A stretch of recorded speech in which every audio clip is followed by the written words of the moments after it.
Let's talk herd.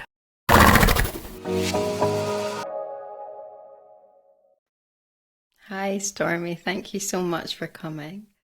Hi, thank you for inviting me. Yeah. And I have to tell you, I read your story about Sundance and it was so emotional for me because I have a warm blood mare, chestnut mare as well. Caramba. And we've been on a real journey as well. Slightly different in that you went a lot further in terms of training than I did with Caramba because I was kind of a bit more further along probably on the spiritual path. And so I had already decided that I didn't want to go over her boundaries, but I still tried, I still tried to do so on the lunge, I Hmm. was thinking back earlier, like how many times I actually got her to trot, it sounds kind of a bit pathetic to the people, who are doing that because dressage was like my thing and I loved it. But she just didn't want to. And then we got to the point where she didn't want to do, to have anything on her, any equipment at all. And so it's just such a fascinating thing. And I think they're so amazing. And I'd love to know where you are now with that. Well, the core that's coming to mind at the moment is that it shows you what kind of a person you are. Like, is it so important that I get this horse to perform that I hit her? And Yeah. I mean, it really comes down to that, doesn't it? Yes, exactly. Yes. When I think about it, that was the line that with her I wasn't willing to cross because I had done, I mean you kind of have to, and that's what it comes down to really. It I mean, does. I don't know if there are horses out there that are so willing and so, but she was like with Sundance, I think she was my horse that I really, searched for, my dream horse. That, and me and my sister, we got her Caramba and Ginny at the same time from a stud in France. They have really, really nicely bred horses, and she was for dressage, and it was all perfect. But we really thought that they would be different, that they would be these horses that you could just, it was all programmed into them anyway. And well, I don't know what we thought. We just thought it would be easier because we had always worked with horses that we'd rescued that were, like the ones that nobody else could work with. We had learned quite a lot about being kind, and how you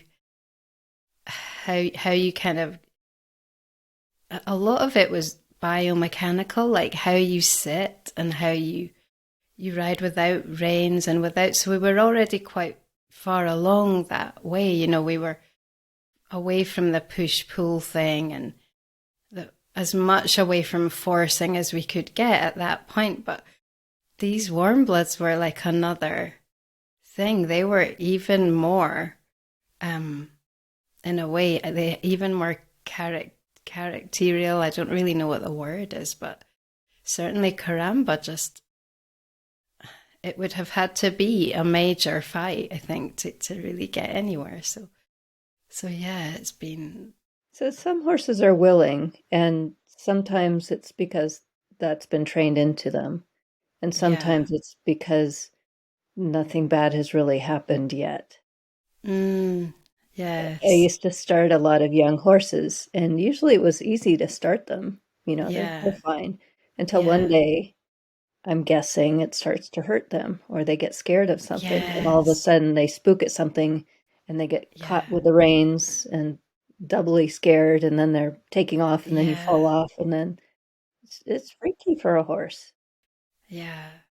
Yeah. And then, I mean, I talk a lot about what is that line between what's in the horse's best interest and what's just Yeah. for our own pleasure. And there's Yeah. a lot of people who truly believe it is best for horses to be ridden. Like, we can show Yes. them how to move their bodies so that they Exactly. Yeah. even live longer and feel better. Yes. Yeah. And you just have to take it on a case by case basis. Mm.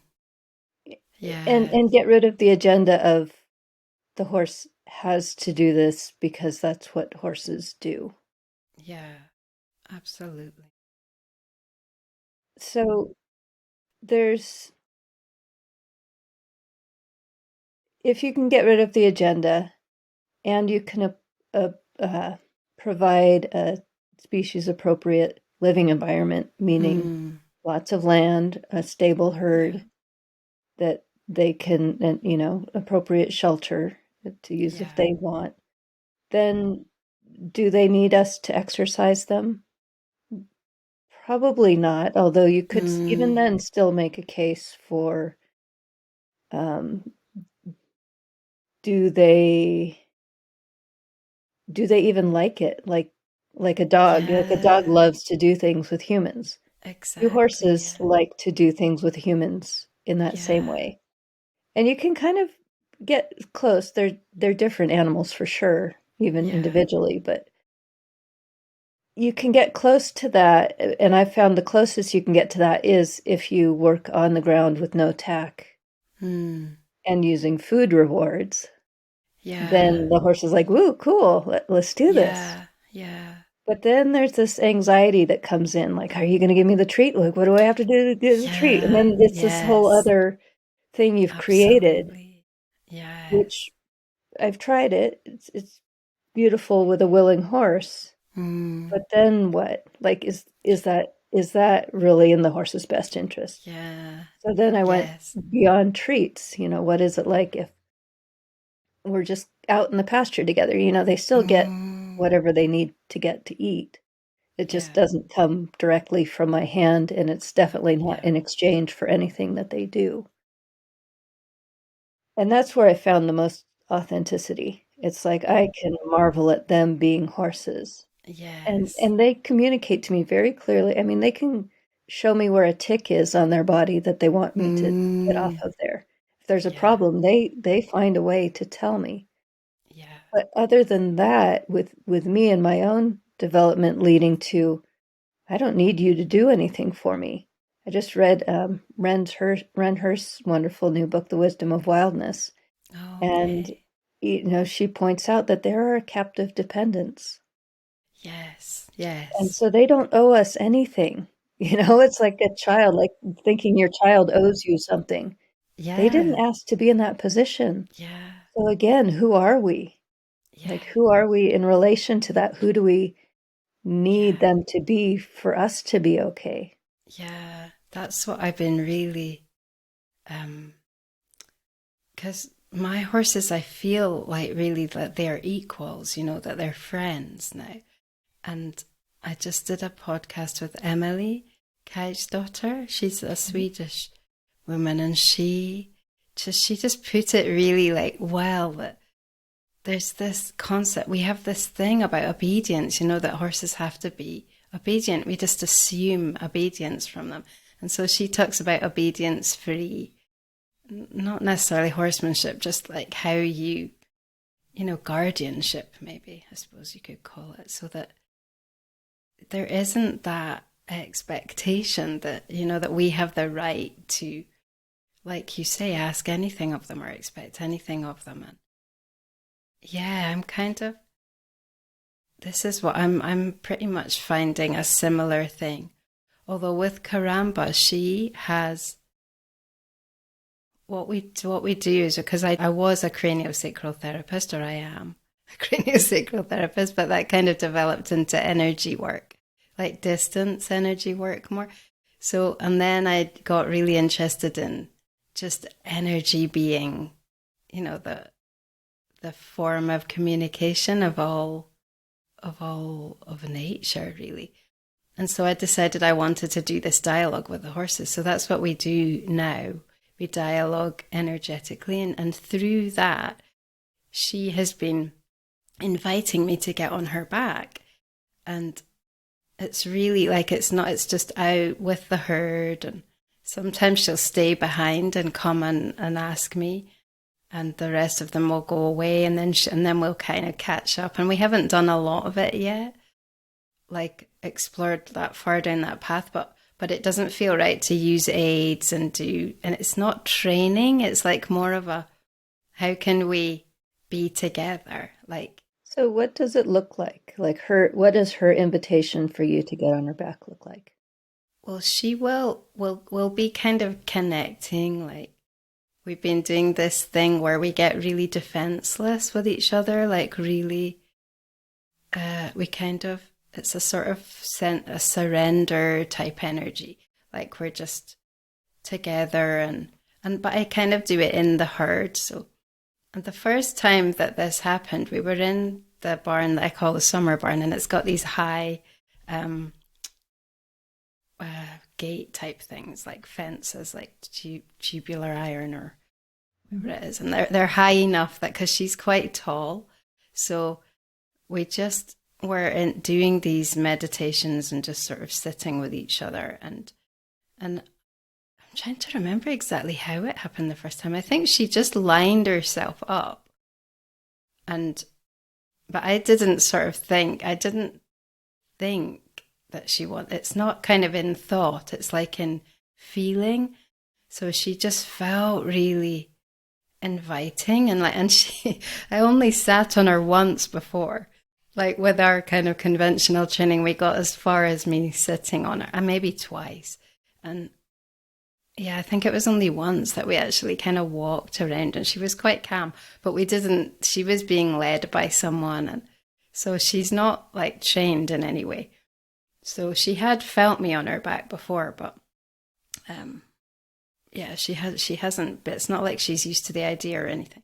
So I just got on her and it just felt, but it felt like her body inviting me.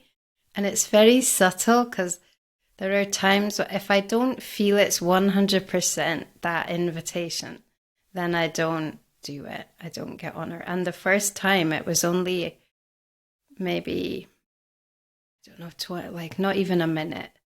And I felt that's enough. That's enough. It just felt like so momentous, for both of us. And it's quite a big deal for her. And that's good. But yeah, that's kind of how it is. It's like an energy thing. It's like a feeling of her. And sometimes she's made it really clear. Like one time I was on her and she kind of came and put herself back against the side, and I thought, oh, she's asking me to get off. But then I felt that what I felt she was communicating was that she wanted to know that I could get off. Because the funny thing is that she's really concerned for my safety. And I don't think that's me, because I would never have thought of that. I kind of don't think, I think more about it that I'm concerned for her. So it does feel like she's really, really aware of like what we're doing. And one time she just was like, I'm ready to go. And I was like, I'm not. And she sort of stopped because she went right up this bank. And I was just like, oh no, this is too fast. So, she stopped. And so it's very incremental and very, very connected. And when you're doing that, do you have anything on her head? No, she's completely, Mm-hmm. she doesn't, because when I was trying to do it the conventional way, and she was fine. I was fine with a head collar, but with the cavesson, and she's never had a bit in her mouth, but with the cavesson, she just didn't want it. And she must have said no like 20 times. Right. And I finally realized and then I really was connecting with her, and I realized, because it's like I always tried to do everything in energy. And so I was like, oh, we have to heal the bridle. That's what it is. We're healing the bridle's energy, and we're doing this and we're doing that. But every single time, no matter how much of that we did, she still said, no, it's not like that. It's not like that. And then one day she sort of she just said, but I can't be free. If you have that on me, I can't be free. Mm-hmm. And I kind of clicked. And then I realized, oh, she just wants to do it without anything. Without any equipment. Yeah. So, yeah, that's kind of. So it reminds me of kind of where Klaus Ferdinand Hempfling went, especially in Oh, his early yes. years, and Right. also Elsa Sinclair. Yeah. Um, Yes, I've talked to her about, yeah, mhm. her approach. Yeah. And Emily said that she had, because she has like 75 horses, but they're all rescue horses, so they've all had a bad um, experience of people and riding and things. But she says about 25% of them are interested in riding, Hmm. and some really, but she like that. She does it without. I mean, I don't know about. She was just telling me about one mare that she did, and she didn't have anything on her.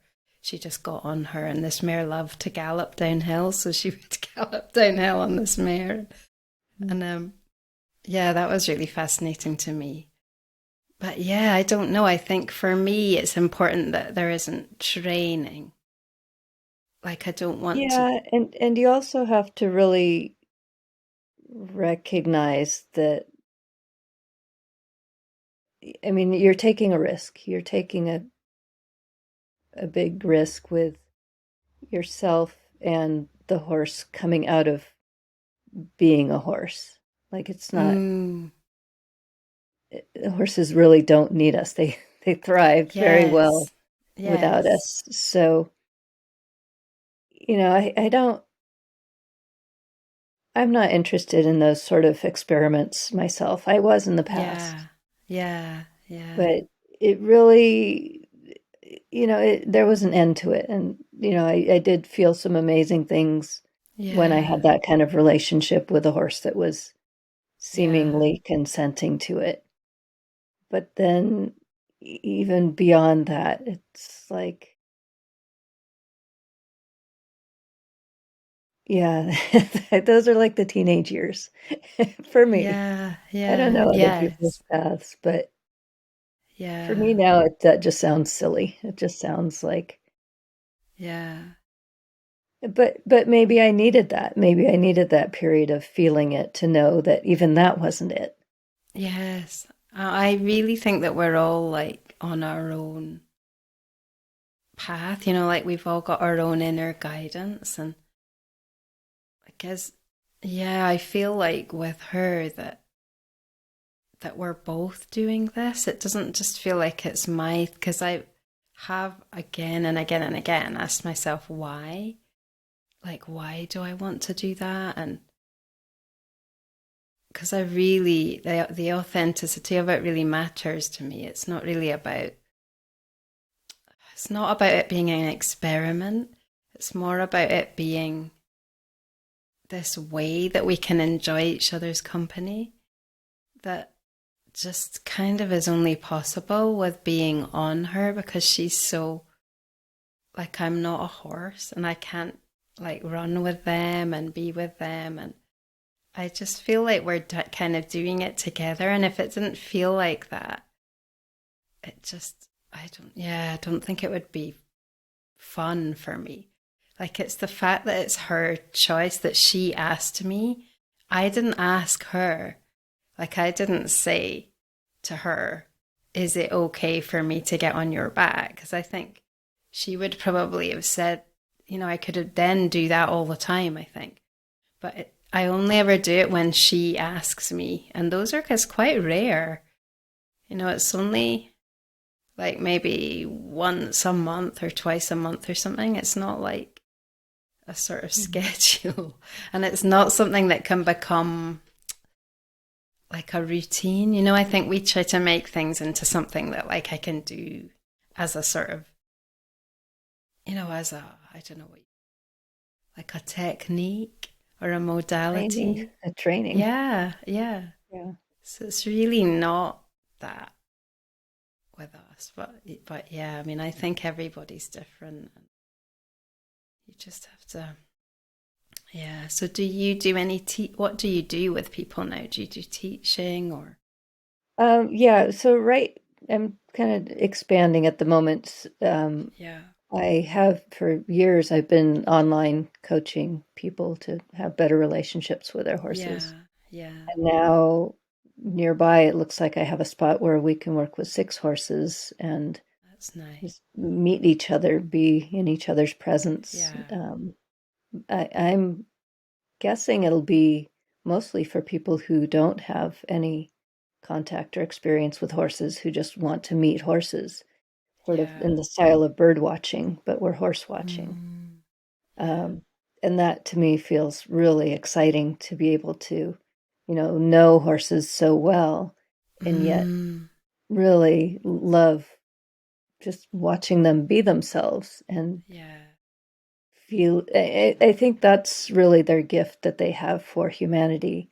They are Yeah. so peaceful and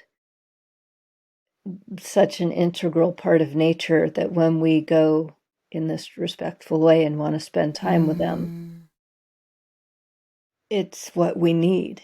It's yeah. like the break from the technology and from So the true. Yeah. conversations and into listening, feeling, Mm, smelling, touching. absolutely. So that's Yeah. exciting to me. Yeah. No, yeah. Did you find that you lost a lot of your, because I read at the end of the what you wrote that I don't know if I finished it, but that you said that you wanted to start working in this way with horses and that there is like a kind of feeling of not the same enthusiasm from people around you. So did you find that you It's a kind of just a different crowd. All the yeah, people that I was around before were into exploiting horses. Nobody yeah, would call it that, but it is yeah, this horse is gonna do what I want them to do. So when mm, I stopped doing that, the people wanted to keep doing that. So yeah, I can't, I'm not yeah, that person anymore. But now what I'm seeing is there's just as enthusiastic people who want to do mm, this, who definitely, usually it's people who already have horses that are saying, no, this is not right, this is not right. And they're like, okay, I give up. I'm not going to do that. Show me this other way. yeah, You can't really arrive at, well, some people can arrive at it intellectually, just see like, oh, that looks wrong. But yeah, most people, have this idea that's been programmed into us that it's going to be so fun and easy and you and the horse are going to enjoy going on mm, rides. yeah, But then the reality is usually not that. I mean, I love no, how softly you've approached your relationship and finding new things there. Um, mm, but that's something that takes a long-term relationship and a lot of hours in the pasture together. So I yeah, think that's beautiful. And there's, yeah, there's just so many yeah, possibilities of ways to spend time together that yeah, are good for everything. mm. And also I think because most of my horses don't, that it's quite clear really to me that they're not interested in doing anything riding based really. A couple of them have done a similar thing where they invited me to sit on them, but it's quite a rare thing. And it's, yeah, I think that's the thing. I think you kind of have to be willing to just listen, like really put that dialogue first, and accept that the horse's opinion has to mean something. Yeah. They're the only ones that know their bodies, Mm, really. As far as when is something painful happening, when is something scary mm, happening. yeah. Um, but then there's also I talked about the danger of them pushing themselves too far if they're Mm, looking to please you or do something exciting. absolutely. Like feel obliged. Yeah. Right, I right. think you can sort of feel that as well as an energy because I have one. I don't have her, but she's a mare in my herd and she's a little kind of, she's so sweet and she's so loving, but she would definitely, be fine about being sort of tacked up and ridden. But I know with her, it's just because she's being nice, and just because she's lovely. So I just don't do that because it just isn't what interests me. Like, what I love is that there's this different energy when it's something about their like will, their wish, something. There's something different there. but it is very sort of subtle in a way.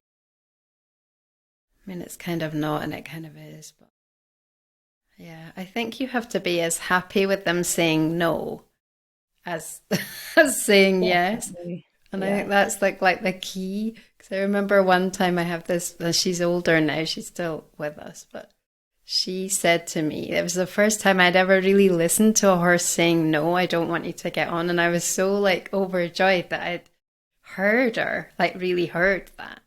And it seems funny now, but it was like, wow, it's like, it is a real liberation, I think, when you just let yourself accept from a Mm-hmm. horse. That's key. That is Yeah. so important.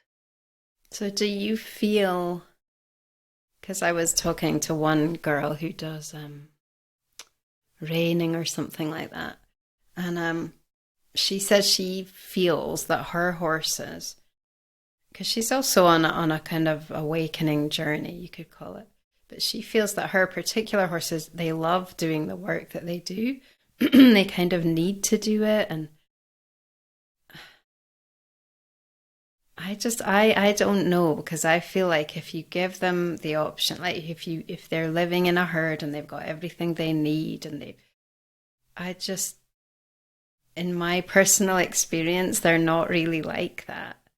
They don't. Exactly. I would not believe her unless I saw like what you're describing, the horses coming with no tack in a herd Yeah, and looking obviously like they're lining up and yeah, asking you to get on. yeah. Because it also takes time for them to realize that they have a choice as well. Like you said, a lot of horses do feel obliged, and it's Especially like you, if they've been started like we've seen yeah, most horses started by oh either yeah, classical horsemanship or natural horsemanship or positive reinforcement or whatever. yeah. It's a like a business arrangement. You do this and I don't hurt you, or you do this and Well, you get the yeah, treat. It's yeah, it's I mean even what we do as kind as we can do it, it's really honestly not a partnership again because they are our captive dependents and they live inside of our fences. If yeah, these were wild horses that were coming and doing this, yeah, maybe that's a partnership. yeah, yeah. It's true. Although there is another sort of viewpoint that, and I do believe this to some extent, that I think they do almost come into this life, into these bodies, to kind of be part of this with us.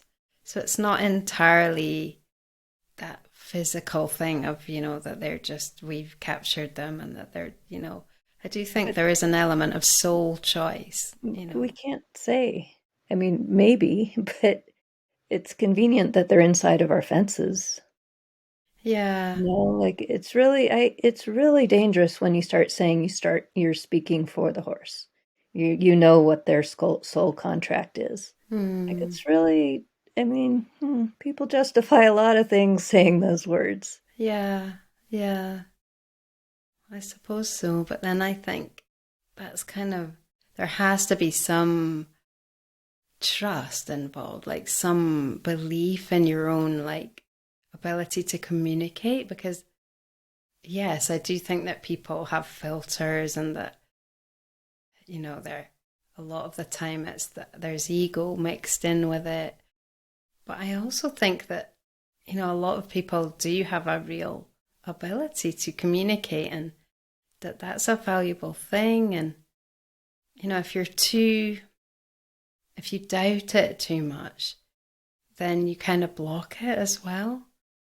Because I do think that we can communicate. Oh, of It's not, course. Yeah, they were communicating all day, yeah, but we have to question ourselves, and usually the more gifted a person is, the less they question themselves and the more damage they can do. I mean, we see this in yeah, these top teachers all the time, they're sleeping with their students. They're yeah. sleeping with I little said, kids. It's really yeah, gross. And, they they think that that's their message from God, is what they're supposed to Well, be yeah, doing, and they're yeah, I get liberating what you're, these yeah, children. that's true. Just be careful. Yeah, that's true. But I mean, I wouldn't say that I don't doubt myself. I do a lot. But then I'm not sure it's that constructive as a thing. Maybe it is, maybe for the reasons that you say. But Well, I so just take the think it's example, about, this lady that does reining. I mean, yeah, that's a rough sport on horses, and usually it's yeah, with a bridle, usually it's with a bit, usually it's with a Western saddle. yeah, yeah, They're doing sliding stops, they're doing all sorts of things that mm, damage the horse. I mean, yeah, usually they're started very young because they're easier and they're more profitable. yeah, And then you say, "Oh, well, the horse has a soul contract and he loves me to do that for me to do this." It's like, yeah, that's not, maybe, maybe. yeah. I don't really think of it in those.